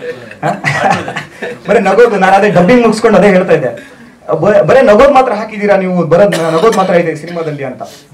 ಬಟ್ ಏನೇ ಆಗಲಿ, ನಮ್ಮ ರಾಕೇಶ್ ಸರ್ ಇರ್ಬೋದು, ಅವರ ಒಂದು ಸಿನಿಮಾಟೋಗ್ರಫಿ, ಅವರು ನನ್ನ ಹಿಂದಿನ ಒಂದು ಸಿನಿಮಾ ಕೂಡ ಮಾಡಿದ್ರು ಅವರು, ಆಸುರನ ಕೈಲಿ ಪಾರಿಜಾತ ಅಂತೇಳಿ, ಅದು ರಿಲೀಸ್ಗೆಲ್ಲ ಇದೆ. ಅದರಲ್ಲೂ ಭಾಳ ಚೆನ್ನಾಗಿ ಮಾಡಿದ್ರು. ಆಮೇಲೆ ಈ ಸಿನಿಮಾಗೆ ನಾನು ಕೇಳ್ಕೊಂಡಾಗ ನಮ್ಮ ಒಂದು ಬಜೆಟಲ್ಲಿ ಒಂದು ಅವ್ರು ಕೇಳಿದ್ದೆಲ್ಲ ಕೊಟ್ಟಿದ್ದೀವಿ, ಆದರೂ ಕೂಡ ಇನ್ನೂ ಒಂದು ಲಕ್ಸುರಿಯಸ್ ಆಗಿ ಮಾಡೋದಂತ ಬೇರೆ ಬೇರೆ ಇರುತ್ತಲ್ಲ, ಒಂದು ಲೆವೆಲಿಗೆ ಅದು ಮಾಡಿದ್ದಾರೆ. ಮುಖ್ಯವಾಗಿ ಏನಂದರೆ ಈ ಹಿಂದೆ ಒಬ್ರು ಮ್ಯೂಸಿಕ್ ಡೈರೆಕ್ಟರ್ ಇದ್ರು, ಅವ್ರದ್ದು ಒಂದು ಸ್ವಲ್ಪ ಸಮಸ್ಯೆ ಆಯಿತು. ಆಮೇಲೆ ಅದನ್ನು ಮ್ಯಾಡಿ ಅವ್ರು ಬಂದಾಗ ಒಂದು ಸಾಂಗ್ಸ್ಗಳಿರ್ಬೋದು, ರೀ ರೆಕಾರ್ಡಿಂಗ್ಸ್ ಇರ್ಬೋದು, ಎಲ್ಲದರಲ್ಲೂ ಕೂಡ ಬಹಳ ಸಪೋರ್ಟಿವ್ ಆಗಿ ನಿಂತರು. ಜೊತೆಗೆ ನಮ್ಮಲ್ಲಿ ಈಗ ಡಾಕ್ಟರ್ ಲೀಲಾ ಮೋಹನ್ ಅವರು ಇರ್ಬೋದು, ಅವ್ರು ನನಗೆ ತುಂಬ ಸಪೋರ್ಟಿವ್ ಆಗಿರ್ತಾರೆ ಯಾವಾಗಲೂ. ಆಮೇಲೆ ಕಿರಣ್ ಸರ್ ಇರ್ಬೋದು, ಎಲ್ಲರೂ ಕೂಡ ಸಪೋರ್ಟಿವ್ ಆಗಿ ಈ ಸಿನಿಮಾಗೆ ಸಾಥ್ ಕೊಟ್ಟಿದ್ದಾರೆ. ಸೊ ಏನಂದ್ರೆ ಈ ಸಿನಿಮಾ ಒಂದು ರೀತಿಯಾಗಿ ಇದೆ, ಬೇರೆ ಥರನೇ ಒಂದು ಲವ್ ಅಂತ ಆ ಥರ ಅಂತ ಸಿನಿಮಾ ಅಲ್ಲ. ಸೊ ಮಿಸ್ಟ್ರಿ ಕ್ರೈಮ್ ಆ ಬೇಸ್ಡಲ್ಲಿ ಇದೆ, ಕ್ರೈಮ್ಗಳು ನಡೀತಾ ಇರೋದ್ರು ಕೂಡ ಕ್ರೈಮ್ ಅಂದ್ರೆ ಆ ಥರ ಎರೋಗೆನ್ಸಿ ಅಂತಲ್ಲ. ಸೊ ಏನೇನಾಗುತ್ತೆ ಆ ಸಸ್ಪೆನ್ಸ್ ಕ್ಯಾರಿ ಔಟ್ ಆಗುವಂಥ ಸಿನಿಮಾ ಇದೆ, ಎಲ್ರಿಗೂ ಇಷ್ಟ ಆಗುತ್ತೆ ಅಂತ ಅನ್ಕೋತೀನಿ. ಶಾರ್ಟ್ಲಿ ಯುಗಾದಿ ಅವ್ರು ನೆಕ್ಸ್ಟ್ ಒಂದು 1 ವರ್ಷದಲ್ಲಿ ರಿಲೀಸ್ಗೆಲ್ಲ ಬರ್ತೀವಿ, ನಿಮ್ಮೆಲ್ಲರ ಸಪೋರ್ಟ್ ಇರಬೇಕು. Thank you. ಮಾತಾಡಿದ್ರು, ಬಟ್ ಏನು ಅಂತಂದರೆ ಇದು ಕತೆ ಬಗ್ಗೆ ಯಾರು ಏನೂ ಹೇಳಲಿಲ್ಲ. ಮೇಯ್ನು ಇದು ಬಂದ್ಬಿಟ್ಟು ಕಾಗೆ ಮುಖಾಂತರ ಎಲ್ಲರೂ ಕಾಗೆ ಕೆಟ್ಟದು, ಕಾಗೆಗೆ ಬರೀ ತೀರ್ಕೊಂಡಿದ್ರೆ ಮಾತ್ರ ಅದಕ್ಕೆ ಇಂಪಾರ್ಟೆನ್ಸ್ ಕೊಡಬೇಕು. ದಿಲೀಪ್ ಸರ್ ಹೇಳ್ದಂಗೆ ಒಂದು ಯಾವ್ದಾನ ಗಾಡಿ ಮೇಲೆ ಕೂತ್ರೆ ಆ ಗಾಡಿನೇ ಮಾರ್ತಾರೆ ಅಂತಂದರು ಸರ್. ಈ ಥರ ಎಲ್ಲ ಇದೆ ನೆಗೆಟಿವಿಟಿ ಆ್ಯಕ್ಚುಲಿ ಕಾಗೆನ ಅಂತ ಹೇಳ್ತಾರೆ. ಬಟ್ ಒಂದು ಪಾಸಿಟಿವ್ ಶೇಡ್ ಇದೆ ಕಾಗೆಗೆ, ಏನು ಅಂತಂದರೆ ಅದು ಒಂದು ತುತ್ತು ಅನ್ನ ತಿನ್ನಬೇಕು ಅಂತಂದ್ರೂ ತನ್ನ ಜೊತೆಗಿರೋರ್ನೆಲ್ಲ ಕರ್ಕೊಂಡ್ಬಿಟ್ಟು ತಿನ್ನುತ್ತೆ. ಇದು ಪಕ್ಷಿಗಳ ಗುಣದಲ್ಲಿ ಕಾಗೆಗೆ ತುಂಬ ಇಂಪಾರ್ಟೆನ್ಸ್ ಇರೋ ಅಂಥ ಒಂದು ಮ್ಯಾಟ್ರ್ ಆಗುತ್ತೆ. ಹಾಗಾಗಿ ಈ ನ್ಯಾಯ ನೀತಿ ಇದು ಶೇಡ್ಸು ಒಂದು ಸ್ವಲ್ಪ ಚೇಂಜ್ ಆದಾಗ ಪ್ರಕೃತಿ ಯಾವ ರೀತಿ ರಿವರ್ಸ್ ಹೊಡಿಬೋದು ಅನ್ನೋದನ್ನ ನಾನು ಈ ದೃಷ್ಟಿನಲ್ಲಿ ತೋರಿಸಿದ್ದೀನಿ. ಆ್ಯಸ್ ಕಮರ್ಷಿಯಲೈಸ್ಡ್ ಆಸ್ಪೆಕ್ಟ್ಸಲ್ಲಿ ತೋರಿಸಿದ್ದೀನಿ. ಟೆಕ್ನಿಕಲಿ ಬಂದ್ಬಿಟ್ಟು ತುಂಬ ಹೇಳಿದ್ರು, ಮ್ಯಾಡಿ ಅವರೆಲ್ಲ ಹೇಳಿದ್ರು ತುಂಬ ಸ್ಟ್ರಾಂಗ್ ಆಗಿದೆ, ಇವರು ಹೇಳಿದ್ರು ಎಲ್ಲ ತುಂಬ ಸ್ಟ್ರಾಂಗ್ ಆಗಿದೆ ಅಂತ. ಡನ್. ಬಟ್ ಇನ್ನ ಬೇರೆ ತುಂಬಾ ಇಂಪಾರ್ಟೆನ್ಸ್ ಅಂತ ಅಂದ್ರೆ ಕಾಗೆ ಅಂತಂದ್ರೆ ನಿಮ್ಗೆ ರಿಯಾಲಿಟಿನಲ್ಲೇ ಮಾಡಿಸ್ಬೇಕು ಅಂತ ಸರ್ ಬೇರೆ ಹೇಳಿದ್ರು. ರಿಯಾಲಿಟಿನಲ್ಲಿ ಕಾಗೆ ಶೂಟ್ ಮಾಡೋದು ಅಂತಂದ್ರೆ ತುಂಬಾ ಕಷ್ಟ ಆಗುತ್ತೆ, ಶೆಡ್ಯೂಲ್ಸ್ ಕೂಡ ತುಂಬಾ ಇದಾಗ್ಬಿಡುತ್ತೆ. ಹಾಗಾಗಿ ನಾವು CG ಪೋರ್ಷನ್ಸ್ ಅಂತ ಅಂದ್ಬಿಟ್ಟೇನೆ ಪ್ಲಾನ್ ಮಾಡ್ಕೊಂಡಿದ್ದು. ಫೈಟ್ಸ್ ಅಂದ್ರೆ ಕಾಗೆದು ಯಾವ್ದು ಫೈಟ್ಸ್ ಇಲ್ಲ, ಬಟ್ ಕಾಗೆ ಮೇಲೆ ಸಾಂಗ್ ಇರೋದು ಬಂದ್ಬಿಟ್ಟು ಹೇಳಿದಾಗ ಅದು ಬಂದ್ಬಿಟ್ಟು ತುಂಬಾ ಹಾರಿಫೈಡ್ ಆಗಿರೋ ಅಂತ ಒಂದು ಕ್ರೈಮ್ ಬೇಸ್ಡ್ ಇರೋ ಅಂತ ಒಂದು ಸಾಂಗ್ಗೆ ಎತ್ಕೊಂಡು ಹೋಗಿದ್ದೀನಿ. ಅದು ನೀವು ಟ್ರೈಲರ್ ಮುಖಾಂತರ ನೋಡಿದ್ರೆ ಅದು ನಿಮಗೆ ಗೊತ್ತಾಗುತ್ತೆ. ಮತ್ತೆ ಸಿನಿಮಾ ಬಂದ್ಬಿಟ್ಟು ನಾನು ಆ್ಯಕ್ಚುಲಿ ಇದು ಫಸ್ಟ್ ನಂದು 2ನೇ ಡೈರೆಕ್ಷನ್. ಆ್ಯಕ್ಚುಲಿ ಫಸ್ಟ್ ಬಂದ್ಬಿಟ್ಟು ನನ್ನ ಸ್ಕೂಲ್ ರಾಮಾಯಣ ಅಂತ ಒಂದು ಡೈರೆಕ್ಷನ್ ಮಾಡಿದ್ದೀನಿ. ಅದು ಬಂದ್ಬಿಟ್ಟು ಇನ್ನು ರಿಲೀಸ್ಗೆಲ್ಲ ಪ್ಲಾನಿಂಗ್ ನಡೀತಿದೆ. ಅದಾಗಿದ್ದಾದ್ಮೇಲೆ ನಾನು ಡೈರೆಕ್ಷನ್ದು ಮಾಡಬೇಕು ನೋಡೋಣ ಅಂದ್ಬಿಟ್ಟು ನನ್ನ ಹತ್ರ ಒಂದು ಸ್ವಲ್ಪ ಕತೆಗಳಿತ್ತು. ಪ್ರಭೀಕ್ ಸರ್ ಬಂದ್ಬಿಟ್ಟು ಅವ್ರದ್ದು ಸಿನಿಮಾ ಪೋಸ್ಟ್ ಡಿಸೈನಿಂಗ್ ಮಾಡಿಸ್ಬೇಕು ಅಂತಂದ್ಬಿಟ್ಟು ಅವ್ರು ಡೈರೆಕ್ಷನ್ ಮಾಡಬೇಕು ಅಂತಂದ್ಬಿಟ್ಟು ನನ್ನ ಹತ್ರ ಬಂದಿದ್ದೆ. ಆ್ಯಕ್ಚುಲಿ ಅವ್ರು ಬಂದಾಗ ನಾನು ಕೇಳ್ಕೊಂಡೆ, ನಂದು ಒಂದು ಕತೆ ಇದೆ ಒಂದ್ಸಲಿ ಕೇಳಿ ಅಂತ ಅಂದ್ಬಿಟ್ಟು ಕೇಳಿ, ಸರಿ ಆಯ್ತು ಮಾಡೋಣ ಅಂತ ಅಂದ್ಬಿಟ್ರು ಸರ್. ಸರಿ ಆಯ್ತು, ಒಂದು ಸ್ವಲ್ಪ ಗ್ರಿಪ್ ಬೇಕಾಗುತ್ತೆ ಅಂತ ಅಂದ್ಬಿಟ್ಟು ನಾನು ಸರಿ ಆಯ್ತು ಸ್ಟಾರ್ಟ್ ಮಾಡೋಣ ಅಂದ್ಬಿಟ್ಟು ಎಲ್ಲ ಸ್ಕ್ರಿಪ್ಟ್ ಎಲ್ಲ ಕುತ್ಕೊಂಡ್ಬಿಟ್ಟು ಎಲ್ಲ ಮಾಡೋ ಟೈಮಲ್ಲಿ ದಿಲೀಪ್ ಸರ್ ಕಾಲ್ ಮಾಡಿದ್ರು ನನಗೆ. ದಿಲೀಪ್ ಸರ್ ಕಾಲ್ ಮಾಡಿಬಿಟ್ಟು ಬನ್ನಿ ನಿಮ್ಮ ಹತ್ರ ಮಾತಾಡೋದಿದೆ ಅಂತ ಅಂದ್ಬಿಟ್ಟು ಡೈರೆಕ್ಟಾಗಿ ಹೋದೆ, ಕುತ್ಕೊಂಡೆ. ಹೊಸ ಸ್ಕ್ರಿಪ್ಟ್ ಮಾಡ್ಕೊಂಡು ಆಲ್ರೆಡಿ 2 ಸ್ಕ್ರಿಪ್ಟ್ ಹೇಳಿದ್ದೆ ಸರ್ಗೆ, ಮಾಡೋಣ ಓಕೆ ಫೈನ್ ಸೂಪರ್ ಅಂದ್ಬಿಟ್ಟು ಅವತ್ತೇ ವಿಶ್ವನಾಥ್ ಸರೇ ಸಿಕ್ಕಿದ್ರು. ಆ್ಯಕ್ಚುಲಿ ಆ 2 ಸ್ಕ್ರಿಪ್ಟ್ ಹೇಳ್ತಾರೆ ವಿಶ್ವನಾಥ್ ಸರ್ ಸಿಕ್ಕಿದ್ರು. ಹಾಗಾಗಿ ಒಂದು ಟೀಮ್ ಬಿಲ್ಡ್ ಆಯಿತು. ಕ್ಲೀನಾಗಿ ಬಿಲ್ಡ್ ಆಗಿದ್ದಕ್ಕೆ ಕಾರಣಾಂತರಗಳು ಬೇರೆ ಹಲವು ಕಡೆಯಿಂದ ಬೇರೆ ಟೈಮಿಂಗ್ಸಲ್ಲಿ ಕೂಡ್ ಬಂದಿತ್ತು ಅದು. ಹಾಗಾಗಿ ಒಂದು ಪ್ಲ್ಯಾಟ್ಫಾರ್ಮು ಕ್ಲೀನಾಗಿ ಸಿಕ್ಕಿದಾಗ ಇದು ಸಿನಿಮಾ ಸ್ಟಾರ್ಟ್ ಆಗಿದ್ದು. ಕ್ಲೀನಾಗಿ ಫಸ್ಟು ಶೂಟಿಂಗಿಗೆ ಪ್ರತಿಯೊಂದನ್ನು ಎಲ್ಲ ಫುಲ್ಲು ಶೆಡ್ಯೂಲ್ ಮಾಡಿಬಿಟ್ಟು ನೆಕ್ಸ್ಟ್ ಬಂದು ನಮ್ಮ ರಾಕೇಶ್ ಸರ್ ಬಂದ್ಬಿಟ್ಟು ಅವ್ರ ಹತ್ರ ಅವ್ರು ಹೇಳಿದ್ರು, ತುಂಬ ಇದು ಮಾಡ್ಬಿಟ್ಟು ತೆಗೆಸ್ಕೊಂಡ್ಬಿಟ್ಟವ್ರೆ ಸಿನಿಮಾ ಅಂತ ಅಂದ್ಬಿಟ್ಟು ಹೇಳಿದ್ರು. ಆ್ಯಕ್ಚುಲಿ ಒಂದು ವೀಕ್ ಕುತ್ಕೊಂಡ್ಬಿಟ್ಟು ಅವ್ರಿಗೆ ಲೈಟಿಂಗ್ ಪ್ಯಾಟರ್ನ್ಸ್ ಇಂದ ಹಿಡಿದು ಪ್ರತಿಯೊಂದನ್ನು ಈ ಥರನೇ ಬರಲಿ ಸಾರ್ ಅಂತ ಅಂದ್ಬಿಟ್ಟು ಅವ್ರಿಗೆ ಕೇಳ್ಕೊಂಡು ಇದು ಮಾಡಿದ್ದೀನಿ ಇದರಲ್ಲಿ. ಆಮೇಲೆ ಮ್ಯಾಡಿ ಅವರು ಸಂಗೀತ ನಿರ್ದೇಶನದಲ್ಲಿ ಆಲ್ರೆಡಿ ಅವರು ಬಂದು ರ್ಯಾಪ್ ಮ್ಯೂಸಿಕ್ ಎಲ್ಲ ಮಾಡ್ತಾ ಇದ್ರು. ಅವ್ರಿಗೆ ಜಾನರ್ ಬಂದ್ಬಿಟ್ಟು ಕಾಗೆದು ಜಾನರ್ಗೆ ಅಂದ್ರೆ ಇದು ಹಾರಿಫೈಡ್ ಜಾನರ್ ಅಂತ ಅಂದಾಗ ಅವರು ಇದೇ ತರ ಬರ್ಲಿ ಅಂತ ಅವ್ರಿಗೆ ಹೇಳಿದ್ದೆ. ಬಟ್ ಅವರು he is the most talented fellow. ಅವರು ನೋಡಕ್ಕಂಗಿದ್ದಾರೆ ಅಷ್ಟೇ, ಅವರು ನೆಕ್ಸ್ಟ್ ಲೆವೆಲ್ ಮ್ಯೂಸಿಕ್ ಮಾಡ್ತಾರೆ ಅವ್ರು. ಆಕ್ಚುಲಿ ನೋಡಕ್ಕಾದ್ರೆ ಹಂಗಲ್ಲ ಬ್ರೋ. ಓಕೆ, ಅದಾಗಿ ಆಮೇಲೆ ಪಾತ್ರಗಳು ಬಂದ್ರೆ ಪ್ರಭೀಕ್ ಸರ್ ಹೇಳಿದ್ರು, ನನಗೆ ಪ್ರಭೀಕ್ ಸರ್ ಬಂದು ಒಂದು 8 ವರ್ಷದ ಹಿಂದೆಯಿಂದ ಪರಿಚಯ. ನಾನು ಆಕ್ಚುಲಿ ಫಸ್ಟ್ ಸಿನಿಮಾ ಬಂದಿದ್ದು ಎಲ್ಲಾರು ಸಿನಿಮಾ ಬಂದಿರೋದು ನಾರ್ಮಲ್ ಆಗಿ ಆಕ್ಟಿಂಗ್ ಆಗ್ಬೇಕು, ಆಕ್ಟರ್ ಆಗ್ಬೇಕು ಅಂತ ಬರ್ತಾರೆ, ಅದೇ ತರ ಬಂದವ್ ನಾನು ಮಾಲ್ಗುಡಿ ಸ್ಟೇಷನ್ ಅಂತ ಅಂದ್ಬಿಟ್ಟು ಒಂದು ಸಿನಿಮಾ ಮಾಡಿದ್ದೀನಿ. ಅದರಲ್ಲಿ ಬಂದ್ಬಿಟ್ಟು ಇದು ಡೈರೆಕ್ಟರ್ ಬಂದ್ಬಿಟ್ರು ಶಿವು ಅಂತ ಇದ್ರು, ಚಾರ್ಲಿ ಅಂತ ಅಂದ್ಬಿಟ್ಟು ಸಿನಿಮಾ ಮಾಡಿದ್ರು ಅವ್ರು ತೀರ್ಕೊಂಡ್ರು. ಆ ಸಿನಿಮಾ ಮಾಲ್ಗುಡಿ ಸ್ಟೇಷನಲ್ಲಿ ನಾನು ಲೀಡಾಗಿ ಮಾಡಿದ್ದೆ. ಅದಲ್ಲಿ ನಿಂತ್ಕೊಂಡಿರೋದ್ರಿಂದ ನಾನು ಚೆನ್ನೈಗೆ ಹೋಗ್ಬಿಟ್ಟು ಈ ಥರ ಎಲ್ಲ ಎಡಿಟಿಂಗು, DI, CG ಎಲ್ಲ ಪ್ರತಿಯೊಂದು ಕಲಿತು ನಾನು ಟೆಕ್ನಿಕಲಿ ಸ್ಟ್ರಾಂಗ್ ಆಗಿದ್ದಾದ್ಮೇಲೆ ನಾನು ಡೈರೆಕ್ಷನ್ ಮಾಡಿದ್ದು. ಇದಾಗಿದ್ದ ಪ್ರಭೀಕ್ ಸರ್ ನನಗೆ 10 ವರ್ಷದಿಂದ ಪರಿಚಯ. ಪ್ರಭೀಕ್ ಸರ್ ಹೇಳ್ಬೇಕು ಅಂತಂದ್ರೆ ಇವ್ರು ಹೇಳಿದ್ರು, Leela Mohan sir is the very best unique character with ಏನಂತಾರೆ ವಿತ್ ಸ್ಟ್ರಾಂಗ್ ಪರ್ಸನಾಲಿಟಿ. ಇದು ಮಾಡಬೇಕು ಅಂತಂದ್ರೆ ಅದು ಮಾಡ್ಬೇಕಷ್ಟೆ, ಅದರಲ್ಲಿ ಬೇರೆ ಯಾವುದೇ ಎರಡನೇ ಮಾತಿರಲ್ಲ. ಇದೇ ತರ ಹೋಗುತ್ತೆ, ಈ ತರನೇ ಮಾಡ್ಬೇಕು ಅಂತ ಅಷ್ಟು ಸ್ಟ್ರಾಂಗ್ ಆಗಿರ್ತಾರೆ, ಡೆಡಿಕೇಶನ್. ಇದು ಪ್ರಭೀಕ್ ಸರ್ ಈ ಗುಣ ನಾನು ನೋಡಿದ್ದು. ಬಟ್ ಏನು ಅಂತಂದ್ರೆ ಎಲ್ಲೂ ಅಡೆಚಣೆಗಳು ಇರಲ್ಲ. ಇದೇ ತರ ಮಾಡೋಣ, ಹಿಂಗೆ ಮಾಡೋಣ, ಶೂಟಿಂಗ್ ಇಂದ ಹಿಡಿದು ಪ್ರತಿಯೊಂದು ಹಿಂಗೆ ಮಾಡೋಣ ಅಂತ ಎಲ್ಲ ಫುಲ್ಲು ಎಲ್ಲ ಟೀಮಲ್ಲಿ ಕೂತ್ಕೊಂಡ್ಬಿಟ್ಟು ಇದು ಮಾಡಿದ್ರು ಪ್ರಭೀಕ್ ಸರ್. ವಿಶ್ವನಾಥ್ ಸರ್ ಅವರು ಡಿಸ್ಕಷನ್ ಮಾಡ್ಬೇಕಾದ್ರೆ ನೋಡಿ ಈ ತರ ಮಾಡಿದ್ರೆ ಚೆನ್ನಾಗಿರುತ್ತೆ, ಇದಕ್ಕೆ ಹಿಂಗೆ ಮಾಡೋಣ. ಶೂಟಿಂಗ್ ಅಲ್ಲೂ ಅಷ್ಟೇ ಬಂದ್ರೆ ನೋಡ್ಕೊಂಡು ಈ ತರ ಸರಿ ಆಯ್ತು, ಈ ತರ ಪ್ಲಾನ್ ಮಾಡ್ಕೊಂಡಿದ್ದೀರಾ, ಸರಿ ಆಯ್ತು. ಡಿಸ್ಕಷನ್ಸ್ ಪ್ರೊಡ್ಯೂಸರ್ಸ್ ಜೊತೆ ಡಿಸ್ಕಷನ್ಸ್ ಇದ್ದಷ್ಟು ಸಿನಿಮಾ ಚೆನ್ನಾಗಿ ಬರುತ್ತೆ. ಅವ್ರಿಗೆ ಗೊತ್ತಾಗುತ್ತೆ ಏನ್ ಬೇಕಾಗುತ್ತೆ ಸಿನಿಮಾಗೆ, ಈ ತರ ಹಿಂಗ್ ಇದೇ ಬೇಕಾಗ್ಬೋದು, ಈ ತರ ಬೇಕಾದ್ರೆ ಏನೇನ್ ಮಾಡ್ಬೇಕು ಅಂತಂದ್ಬಿಟ್ಟು. ಯಾಕೆಂತಂದ್ರೆ ನಾವು ಲೈಟಿಂಗ್ ಪ್ಯಾಟರ್ನ್ಸ್, ಕ್ಯಾಮ್ರಾದು ಸರ್ ಇದು ತರಿಸ್ಬಿಡ್ರೆ ಅಂತ ಹೇಳ್ಬಿಡ್ತೀವಿ. ಅದಕ್ಕೆ ಬಜೆಟ್ ಏನಾಗುತ್ತೆ ಏನು ಎತ್ತ ಅಂತ ಅಂದ್ಬಿಟ್ಟು ಅವ್ರಿಗೆ ಗ್ರಿಪ್ಸಿ ಇದು ಸಿಕ್ಕಿರಲ್ಲ. ಸರ್ ಈ ಥರನೇ ಬರುತ್ತೆ, ಇದಕ್ಕೆ ಬೇಕಾಗುತ್ತೆ ಅಂತ ಅಂದ್ಬಿಟ್ಟು ನಾವು ಹೇಳಿದಾಗ ಅದು ಅಷ್ಟು ಡೀಟೇಲ್ಡ್ ಅವರು ಗೊತ್ತಾದಾಗ ಶಾರ್ಟ್ ಇಡ್ಬೇಕಾದ್ರೆ ಅವ್ರಿಗೆ ಗೊತ್ತಾಗುತ್ತೆ ಹಿಂಗೆ ಇರಬೇಕು ಅಂತ ಅಂದ್ಬಿಟ್ಟು ಅಷ್ಟು ಪರ್ಫೆಕ್ಟಾಗಿ ಇದು ಮಾಡ್ಕೊಂಡಿದ್ದೀವಿ. ನೆಕ್ಸ್ಟು ದಿಲೀಪ್ ಸರು ನನಗೆ ಒಂದು 4 ವರ್ಷದಿಂದ ಪರಿಚಯ. ದಿಲೀಪ್ ಸರ್ ಹತ್ರ ನಾನು 2 ಸ್ಟೋರಿ ಹೇಳಿದ್ದೀನಿ ಆ್ಯಕ್ಚುಲಿ. ದಿಲೀಪ್ ಸರು ಸರಿ ಆಯಿತು ಸ್ಟಾರ್ಟ್ ಮಾಡೋಣ ಅಂತ ಹೇಳಿದರು. ಆ ಗ್ಯಾಪಲ್ಲಿ ಅವರು ಅದನ್ನ ಸ್ಟಾರ್ಟ್ ಮಾಡೋಣ ಅನ್ನೋ ಹೇಳೋ ಗ್ಯಾಪಲ್ಲಿ ಇಲ್ಲಿ ರಾವನ್ ಸ್ಟಾರ್ಟ್ ಮಾಡ್ಕೊಂಡ್ಬಿಟ್ಟಿದ್ದೆ. ಹಾಗಾಗಿ ಕರೆದ್ರು ಅವರು ಸರ್, ಬರೀ ಇಲ್ಲಿ ಮಾತಾಡಬೇಕು ಅಂತ ಅಂದ್ಬಿಟ್ಟು ಕರೆದು ಕೇಳಿದಾಗ ಇಲ್ಲ ಸರ್ 100% ಇದಕ್ಕೆ 100% ಕ್ಯಾರೆಕ್ಟರೈಸೇಷನ್ಸ್ ಹಿಂಗಿದೆ ಅಂತ ಅಂದ್ಬಿಟ್ಟು ಅವರು ಮತ್ತೆ ದೇವದೇವಯ್ಯ ಸರ್ ಇಬ್ರು ಮೇನ್ ಲೀಡಲ್ಲಿ ಮಾಡಿದ್ದಾರೆ. ತುಂಬಾ ಚೆನ್ನಾಗಿ ಅದ್ಭುತವಾಗಿ ಮೂಡ್ ಬಂದಿದೆ ಅಂತ ಅನ್ಕೊಂತೀನಿ. ಲೀಲಾ ಮೋಹನ್ ಸರ್ ಬಂದ್ಬಿಟ್ಟು ಇದರಲ್ಲಿ ಪಾತ್ರ ಯಾವ್ದು ಮಾಡಿದ್ದಾರೆ ಅಂತಂದ್ರೆ ಡೈರೆಕ್ಟರ್ ಹೊಡಿತಾರೆ ಅಂತೆಲ್ಲ ಹೇಳ್ತಾವ್ರೆ. ಪಾತ್ರ ಬಂದ್ಬಿಟ್ಟು ಇವ್ರದ್ದು ಸೈಂಟಿಸ್ಟ್ ಕ್ಯಾರೆಕ್ಟರ್ ಪಾತ್ರ. ಇದು ನಿಮ್ಗೆ ಕ್ರೈಮ್ ಜಾನರಲ್ಲಿ ಒಂದು ಸ್ವಲ್ಪ ಮಿಸ್ಟೀರಿಯಸ್ ಕ್ರೈಮ್ ಅಂತ ಹೇಳ್ಬೋದು, ಆ ಥರ ಎತ್ಕೊಂಡೋಗಿದೆ ಸಬ್ಜೆಕ್ಟ್. ಮತ್ತೆ ನಮ್ಮ Dev sir he is an versatile actor actually, open ಆಗಿ ಹೇಳ್ತಾ ಇದ್ದೀನಿ.